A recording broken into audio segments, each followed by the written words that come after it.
Di sebuah sekolah, ada seorang siswa bernama Graci. Graci adalah anak yang pendiam dan sering menjadi korban perundungan oleh sekelompok teman sekelasnya. Setiap hari, dia dihina, dipukul, dan dijadikan bahan lelucon. Tak ada yang membelanya. Bahkan guru-guru pun seolah menutup mata terhadap apa yang terjadi. Suatu hari, aksi perundungan itu mencapai puncaknya. Graci dikurung di gudang sekolah oleh teman-temannya setelah pulang sekolah. Mereka menguncinya dari luar sambil tertawa terbahak-bahak. Graci berteriak minta tolong, tetapi tak ada yang mendengarnya. Gudang itu gelap, pengap, dan penuh dengan barang-barang berdebu. Graci yang memiliki riwayat asma mulai kesulitan bernapas.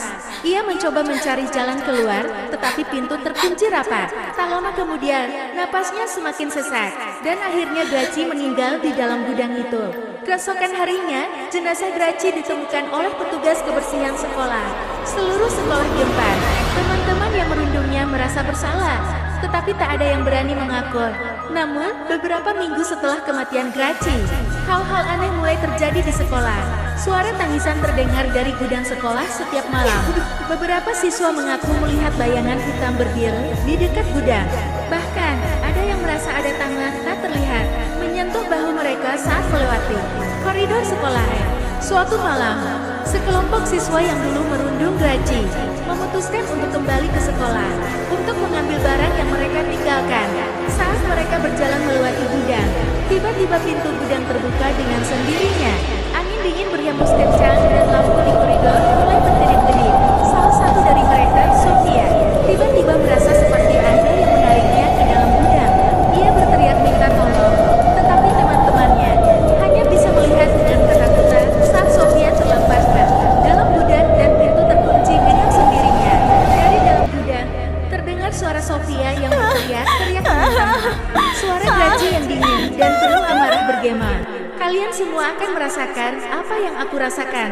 Teman-teman Sofia yang ketakutan mencoba membuka pintu, tetapi tidak bisa. Suara Sofia perlahan menghilang, dan ketika pintu akhirnya terbuka, Sofia ditemukan tak bernyawa dengan ekspresi ketakutan yang terpahat di wajahnya. Sejak kejadian itu, sekolah itu menjadi angker. Banyak siswa yang mengaku melihat penampakan Graci di sekitar gudang. Beberapa bahkan mendengar suaranya yang berbisik, "Aku akan membalas dendamku." Teman-teman Graci yang masih hidup mulai menghilang satu persatu. Ada yang ditemukan tewas dengan cara yang misterius. Ada pula yang hilang tanpa jejak. Sekolah itu akhirnya ditutup, tetapi cerita tentang Graci dan dendamnya tetap hidup di antara penduduk setempat.